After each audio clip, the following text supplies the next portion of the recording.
자, 약정지상권이 있고 또 뭐가 있다 했죠? 법정지상권이 있어요.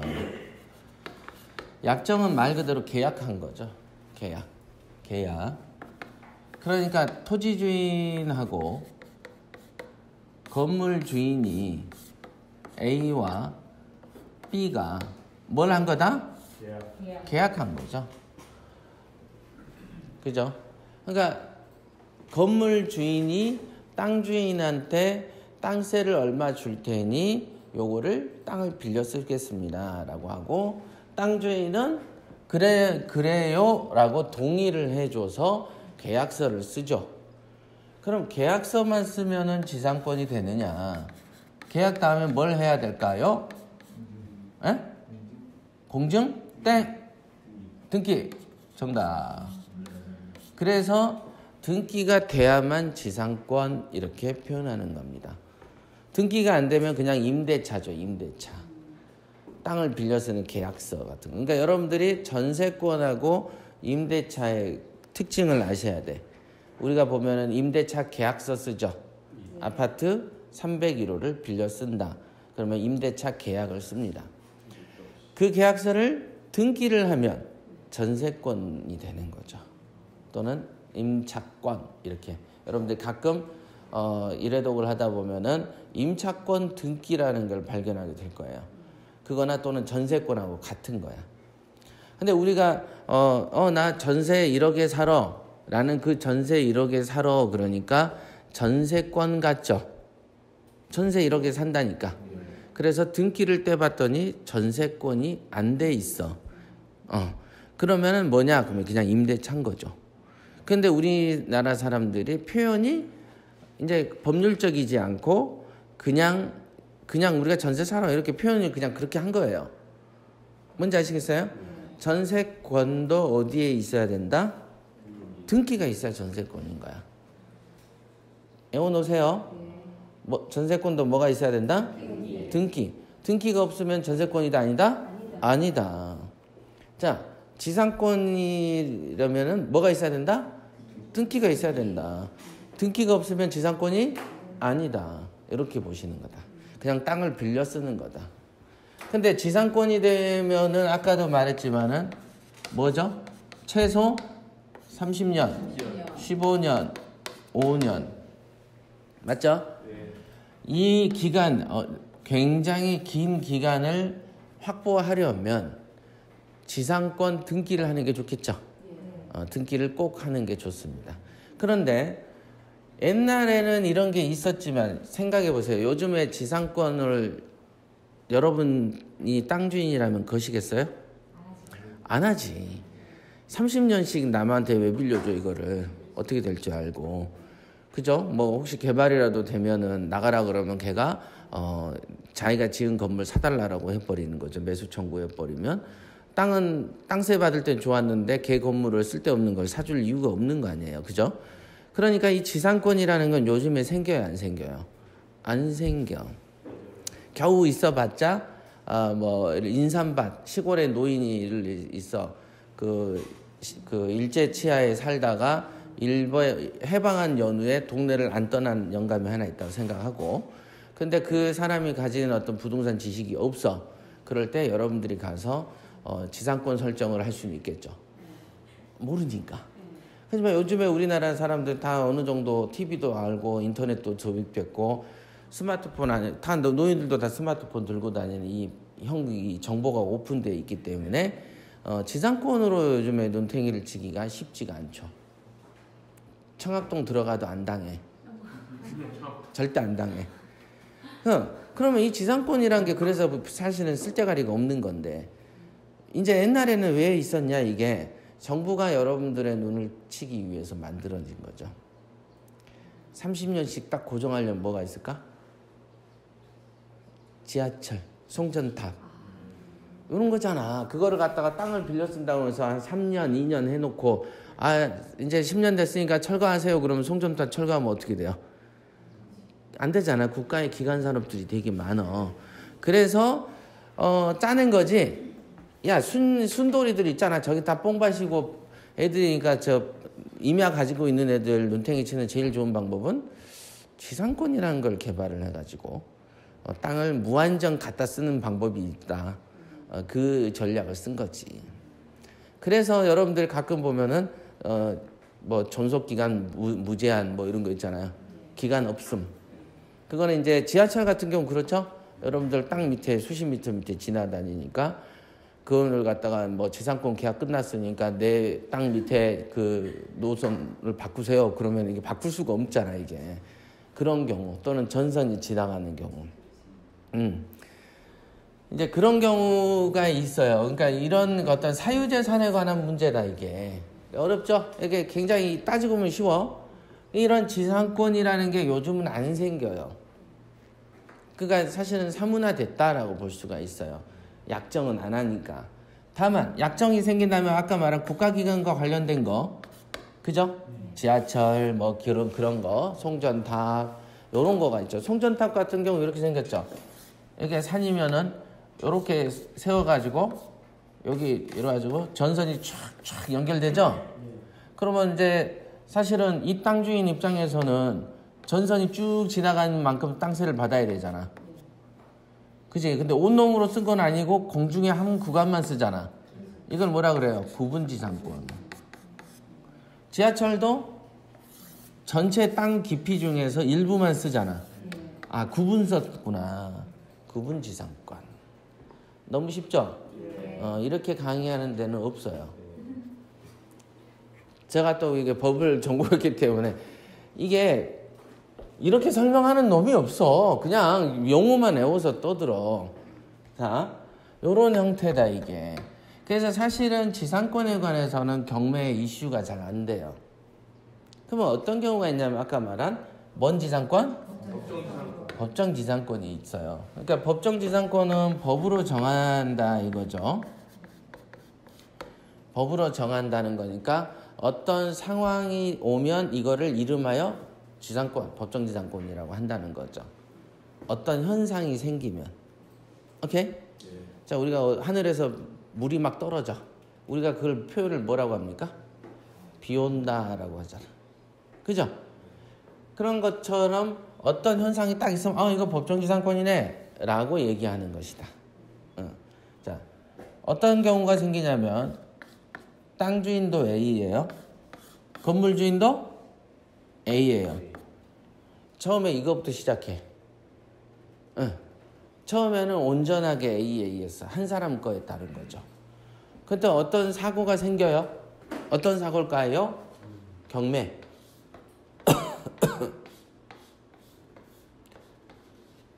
건물만 매각. 보셨죠? 자, 건물만 매각이 된 거야. 그럴 수 있어요. 아까 지금 요것도 건물만 매각되는 거죠. 여러분들 토지만 매각도 있죠. 네. 그런 식으로 토지와 건물이 한 사람 소유였다가 어떤 원인에 의해서 뭐가 바뀌어요? 소유권이 바뀐 거죠. 그러면 땅 주인 입장에서는 건물 주인한테 할 수 있는 게 뭐예요? 철거하라. 내 땅에 왜 남의 소유의 건물이 있지? 그래서 그럴 수 있잖아요. 그러니까 철거해라고 얘기를 하는 것이죠. 그러면 B 입장, 여러분이 B라면 뭐라고 말씀을 하시겠어요? 네, 알겠습니다. 제가 1억 들었지만 철거 즉시 하겠습니다. 이럽니까? 약속은 하지 않았지만 계약은 하지 않았지만 지상권이 있는 거 아닙니까? 네. 그러니까 근데 그 지상권이라고 표현하는 것보다 뭔가 억울하죠. 1억을 주고 샀어. 땅 주인이 철거하래. 근데 산 장소도 개인이 거래한 게 아니고 법원에서 경매로 샀어. 예를 들어 법원에서 파는 거를 내가 샀는데 조금 있다가 땅 주인이 철거하래요. 얼마나 억울해요. 많이 억울하겠죠. 그래서 국가 입장에서 원래는 이게 남의 땅에 뭐가 있으면 철거해야 되는 거 아닌가요? 여러분 땅에 누군가가 뭐가 지어져 있어. 그럼 철거하라고 하지 않나요? 그죠? 네. 여러분이 있는 야산에 있는데 한 1년 있다 왔더니 거기에 63빌딩이 세워져 있어. 그러면 뭐라고 해요? 철거해 그래야지. 자기 땅인데. 그러니까 당연하게 여기서도 이래. 근데 B 입장에서는 할 말이 있어. 야, 네 건물이었지만은 네가 이 건물이 있는 거 너 인정하고 있지 않았었니? 맞아요, 틀려요? 네. 이 건물이 네 모르는 사이에 생긴 거 내가 몰래 지은 것도 아니고 네 건물이었고 네 땅에서 네가 이 건물을 알고 있었잖아. 그걸 내가 샀는데 그걸 야, 네 있을 때는 철거 안 하더니 내가 오니까 철거하라 그러냐? 라고 얘기할 수 있겠죠. 자, 이런 거를 이제 철거하지 않을 권리가 생기지 않겠냐. 철거 당하지 않을 권리.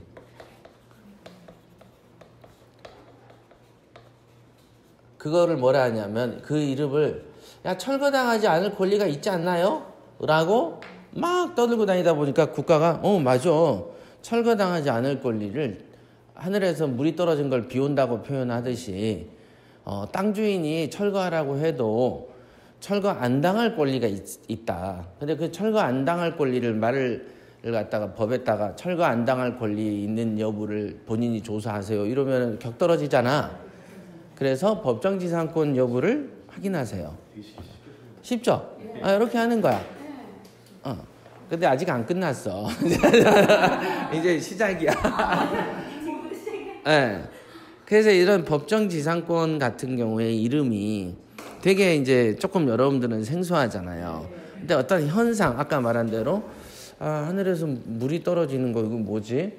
그러면서 아빠한테 아빠 하늘에서 물이 떨어지는 이 현상이 뭐예요? 하늘에서 물이 떨어지는 이 현상은 하늘에 물이 많기 때문인 거고. 그러면 엄마 하늘에서 물이 떨어지는 현상이 어떠고? 그럼 너 복잡하잖아. 비 온다. 친구한테 야 하늘에서 물이 떨어지는 현상이 있으니까 너 나올 때 우산 챙겨라. 이럴 수 없잖아. 말일 현상을 간단하게 한 거죠. 그런 거예요. 왜 그랬잖아. 우리가 유치권은 빤스에 있는 거고 선순위 대항력자는 뭐라 했어요? 다 받을 때까지 안 나갈 권리고 이런 식의 어떤 표현을 들으면 쉽죠. 그런 것처럼 철거당하지 않을 권리 그러면 법정지상권 이렇게 보면 그러니까 법정지상권만 딱 들으면 무슨 뜻인지 잘 이해가 안 돼요. 생소하죠. 그런데 철거당하지 않을 권리 그러면 바로 이해가 되죠. 그러니까 철거당하지 않을 권리라는 것은 누구한테 있나요? 1번 건물주인, 2번 토지주인. 건물주인이죠. 토지는 철거할 수가 없으니까. 즉 뭐냐면 토지주인을 상대로 건물주인이 갖는 권리죠. 철거 안 당해야 되니까. 법정지상권 성립 여부라는 것은 건물주인에게 있는 권리다 이거죠. 이해되죠? 네. 자, 그래서 이 조건이 이런 거 있죠. 모든 건물이 철거를 안 당한다면 누가 제일 억울해요? 토지주인이 억울하지. 아니 내 땅도 마음껏 못 쓰고 무조건 철거 안 당하면 30년을 갔다가 아이고 앞으로 30년 동안 어떻게 살지? 암담하다 이게. 그럼 토지주인의 재산권을 보호를 하는 것도 필요하죠? 그러니까 철거 안 당할 권리를 광범위하게 인정할 게 아니고 어떤 조건 하에서 인정을 해야 된다. 조건이 있어야 되겠다. 맞죠? 예를 들면 임차인을 보호한다고 해서 그 임차인을 보호한다고 후순위를 보호할 수는 없죠. 그래서 전입신고가 빠른 선순위자만 다 받을 때까지 안 나갈 권리를 주죠. 맞죠? 이런 것처럼 어떤 경우에만 철거를 안 당하게끔 해주는 거야. 어떤 경우에만. 그게 뭐냐면 최초로 1번이 뭐죠? 토지와 건물이 동시 존재, 동일인 소유. 이 조건이 맞아야 돼요. 크게 한번 읽어보시죠. 토지와 건물이 동시 존재한다고 동일인 소유. 네. 그러니까 이 그림을 생각하시면 되죠. 토지와 건물이 동시 존재, 동일인 소유. 맞죠? 네. 동동 이렇게 오나 토지와 건물이 동시에 존재하고 동일인의 소유였다가 이제 경매나 기타 등등의 원인으로 소유권이 바뀐 경우에 건물 주인이 갖는 권리. 오케이? 자, 그러면 동시에 존재한다는 게 뭘 기준으로 동시 존재냐가 필요하지 않을까요? 그죠? 동시에 언제 존재해야 되냐? 언제? 그래서 근저당권 설정 당시에 이 말입니다. 그러니까 은행에서 대출을 받을 때 그 은행에서 자 그러니까 예를 들어볼게요. 자 토지가 있고 건물이 있습니다. 건물은 2000년이에요. 토지는 이제 내가 산 게 98년이야. 그럴 수 있죠? 98년부터 땅을 사고 있다가 2000년에 건물을 지을 수 있죠.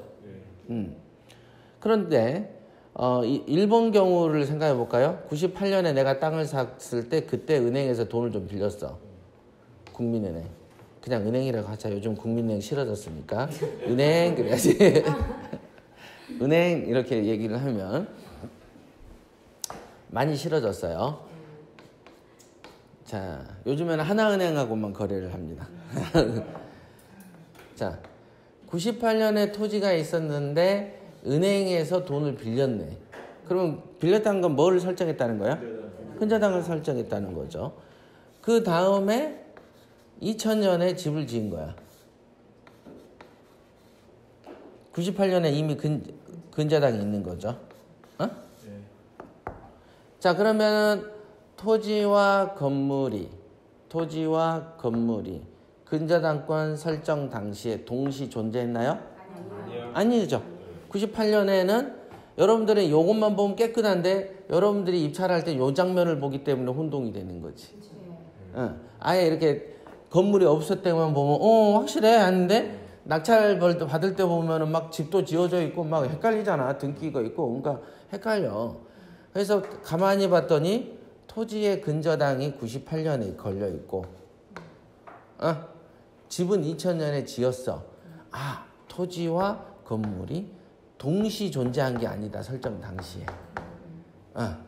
그런 다음에 뭐가 경매 쳐진 거예요?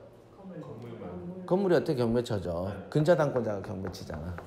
토지를 경매 쳐야지. 토지가. 그럼 이제 B가 되고 건물은 누구 거예요 지금? 그죠? A였다가 AA였다가 이제 BA가 되는 거지. 맞잖아. 그러면은 B 입장에서 A를 경매 칠 수 있냐에 관한 문제가 이제 생기죠. 오케이?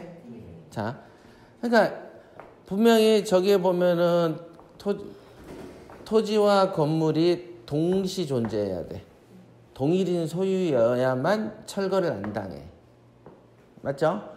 그러면은 이 경우에는 토지는 몇 년? 98년. 건물은? 2000년. 저당은? 98년. 그러니까 근저당 설정 당시에 건물이 동시 존재했나요? 아니었죠. 이런 경우는 그러니까 어떻게 하면 된다? 철거해야 된다. 이렇게 되는 거죠. 그러니까 A라는 사람은 자기 땅에 대출을 받고 집을 지었다가 땅이 경매로 넘어가면 건물도 철거해야 되는 상황이 되는 거죠. 동일인 소유였지만 동시 존재가 아니었죠. 그렇죠. 동시 존재가 아니었잖아요. 그렇죠. 되게 쉽잖아요. 그러니까 그러면 간단하게 이제 자 요거 벌써 이제 혼을 놓기 시작하잖아. 아까 여기까지 박수 쳤지? 여기까지는 이론. 근데 실제 적용 단계 가면 막 혼동이 된단 말이야. 선생님 여기서 질문하는 그 일본 사태에서 은행이 토지에서 근저당 설정을 할 때 그때 킹산에서 배웠던 거는 저희가 은행에서 지상권을 설정을 한다라고 했고 건물을 짓지 못하게 하기. 그렇지. 예. 그럼 건물을 못 지어야 되는데 저렇게 지을 수 있는. 지상권 설정 안 했으니까. 그럼 지상권 설정을 안 하고도 돈을 빌려주는 경우가 있다라는 말씀. 옛날에. 예. 옛날에 이렇게 많이 했었어요. 지금 중요할 때 병규 씨 나가보면 어떡하냐 지금. 병규 씨 없으면 또 한 가지 질문 추가 질문. 그렇게 하세요. 다들 근데 그러면요 조금 더 세부적으로 질문한다면 아까 주인이 AA였을 때 이렇게 진행되잖아요. 근데 만약에 처음부터 주인이 A고 개인과 법인일 경우 처음에 내 땅이 내가 개인을 갖고 있다가 좀 건물을 지으면서 법인을 됐을 때, 근데 그 근저당권은 법인을 만들면서 근저당이 됐어요. 그러면 그거를 AA로 보나요? 아니면 A하고 B로 보나요? 소유권하고 소유권을 다시. 선수가 못 알아주세요. 아니 잠깐 다른 생각이 있어. 이렇게 녹음한 거를 직원에게 주면은 제대로 편집을 할까?